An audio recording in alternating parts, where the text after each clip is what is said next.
अस्सलामुअलैकुम, welcome to my channel invisible killer.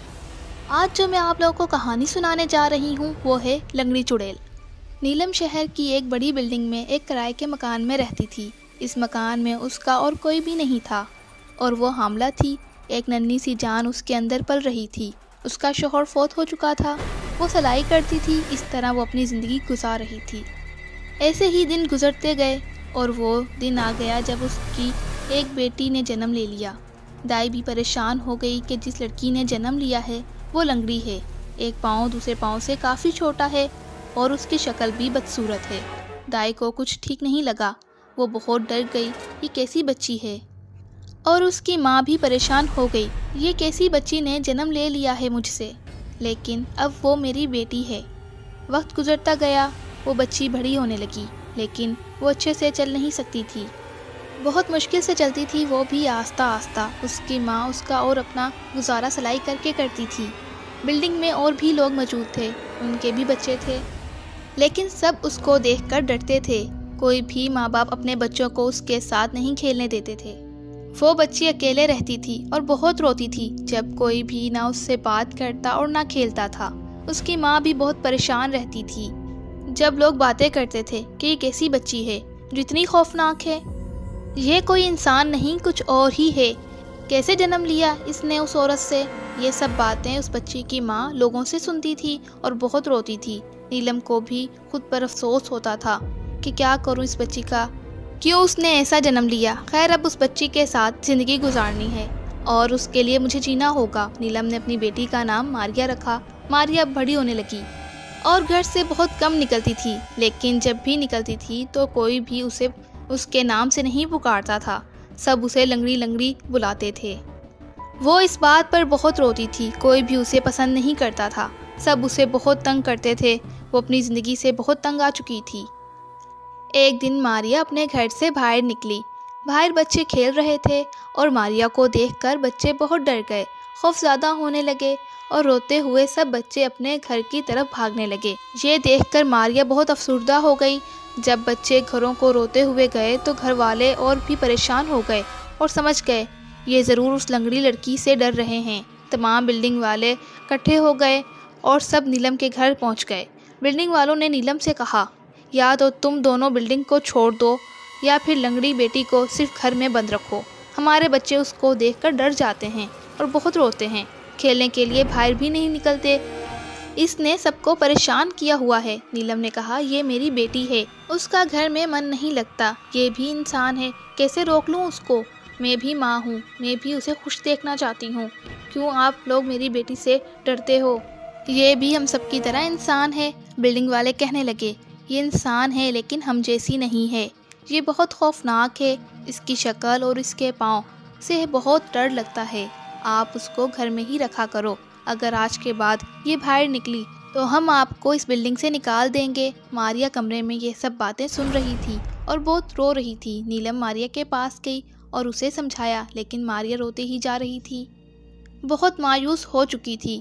कोई भी उससे बात करना पसंद नहीं करता था, ना उसकी तरफ देखता था और ना ही कोई उससे मोहब्बत करता था। इन सब चीज़ों से मारिया थक चुकी थी। मारिया को अब अपनी ज़िंदगी से बिल्कुल भी प्यार नहीं था। आज उसने सोच लिया, बस बहुत हो गया, मुझे अब और नहीं जीना, इस दुनिया से दूर चले जाना है, सबसे दूर चले जाना है, कोई मेरा नहीं है, इस दुख के साथ और नहीं जी सकती। मारिया ने खुदकुशी का सोच लिया था। मारिया ने रात का इंतज़ार किया। तब तक नीलम सो चुकी थी और बिल्डिंग के बाकी लोग भी सो चुके थे। बिल्डिंग बहुत सुनसान हो गई थी। मारिया बिल्डिंग से बाहर निकल गई। बिल्डिंग से कुछ ही दूर एक सुनसान खंडर था जिसके अंदर एक कुआं था। मारिया ने कुएं में छलांग लगाने से पहले कुएं को भांप लिया था। कुएं के अंदर सीढ़ियां भी लगी हुई थीं। पुरानी कुओं का ये एक कुआं था। मारिया ने एक बड़े से लकड़ी के गोल दरवाजे से कुएं को ढांप लिया ताकि किसी को उसकी लाश ना मिल सके।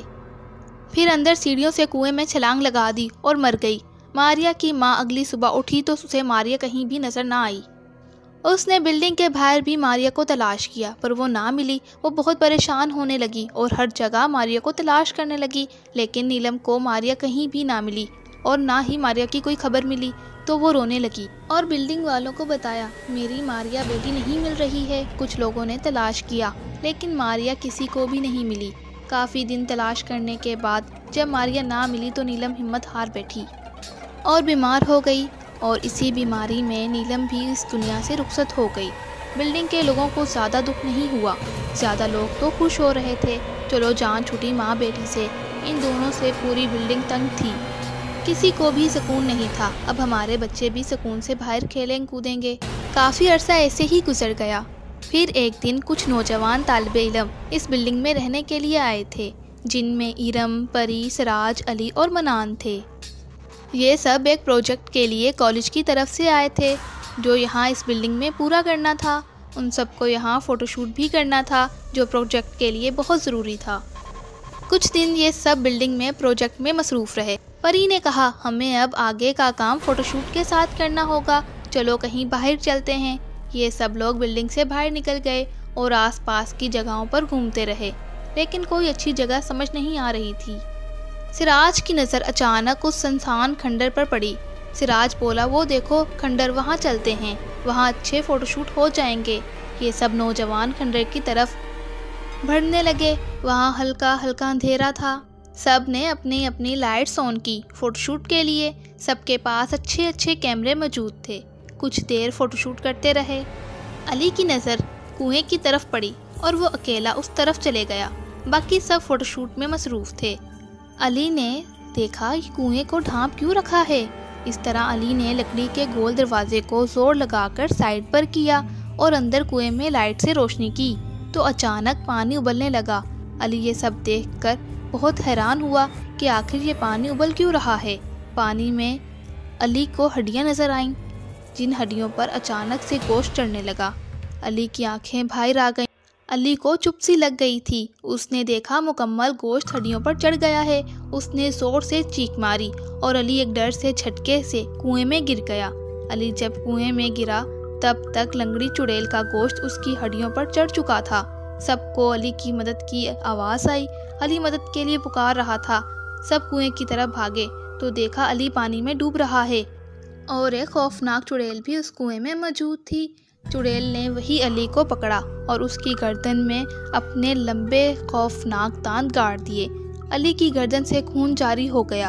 अली मर रहा था, लेकिन अब कोई कुछ नहीं कर सकता था। ऊपर से बाकी सब लोग ये मंजर देख रहे थे और अली को पुकार रहे थे।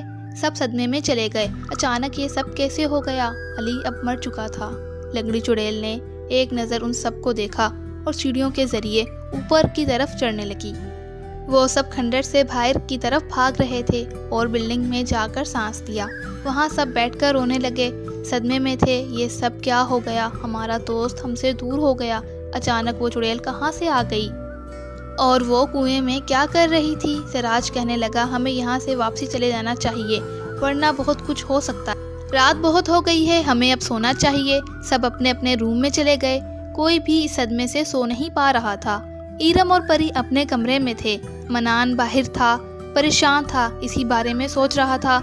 और सिराज अपने कमरे में बैठा था और अपने लैपटॉप ओपन करके वो प्रोजेक्ट को देख रहा था। अचानक सब कुछ लैपटॉप से गायब हो गया और वो कुआं सामने आ गया और उससे चुड़ैल बाहर निकल रही थी और वो लैपटॉप की तरफ आ रही थी।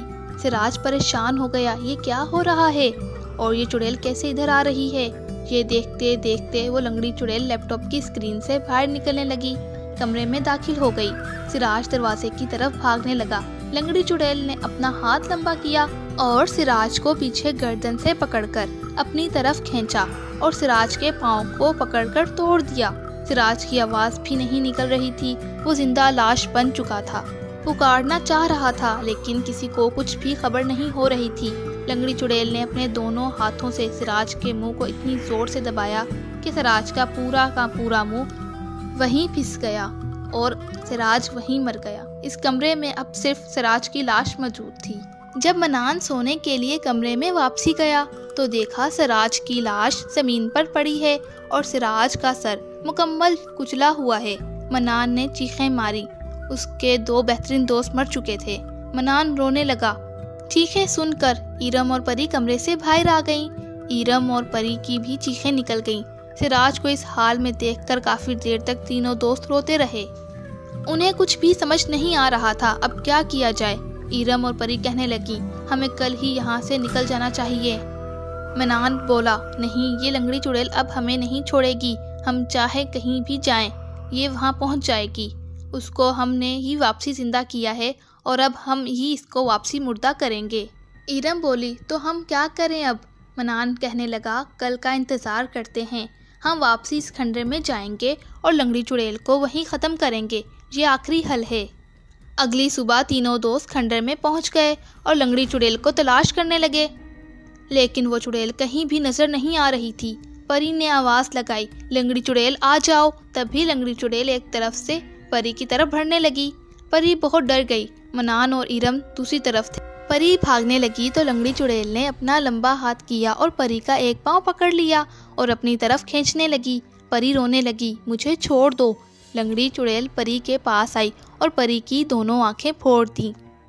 परी अंधी हो गई थी। लंगड़ी चुड़ैल ने परी की गर्दन पर अपने लंबे दांतों से काटा। वहीं परी की गर्दन से खून जारी हो गया। परी वहीं मर गई। मनान और ईरम भी वहां पहुंच गए। तब तक परी मर चुकी थी। लंगड़ी चुड़ैल भी वहां से गायब हो चुकी थी। मनान को बहुत गुस्सा आया। उसके तीनों दोस्त मर चुके थे।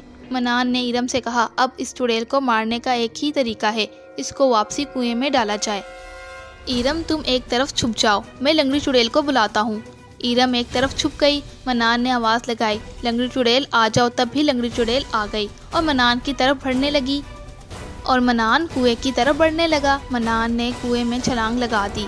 लंगड़ी चुड़ैल ने भी मनान के पीछे कुएं में छलांग लगा दी और जैसे ही लंगड़ी चुड़ैल ने पानी में छलांग लगाई तो तड़पने लगी।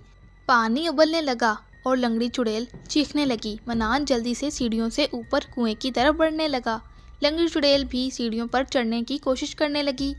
तब तक कुएं के पास ईरम भी आ चुकी थी। ईरम ने मनान का हाथ पकड़ा और नीचे से चुड़ैल ने मनान का एक पाँव पकड़ लिया। ऊपर से ईरम जोर लगा रही थी मनान के हाथ को पकड़कर और नीचे से चुड़ैल मनान का पाँव खींच रही थी। मनान ने दूसरा पाँव चुड़ैल के मुंह पर मारा और लंगड़ी चुड़ैल वापसी पानी में गिर गई। गिरने के बाद चुड़ैल तड़पने लगी और चीखने लगी। मनान और ईरम ऊपर चढ़कर कुएं को उस लकड़ी के गोल दरवाजे से वापसी से ढांप दिया और लंगड़ी चुड़ैल वहीं कुएं के अंदर वापसी ख़त्म हो गई। उम्मीद करती हूँ ये कहानी आप लोगों को पसंद आई होगी। ऐसी ही मज़ीद और दिलचस्प खौफनाक कहानियों के साथ मिलते हैं। तब तक के लिए अल्लाह हाफिज़।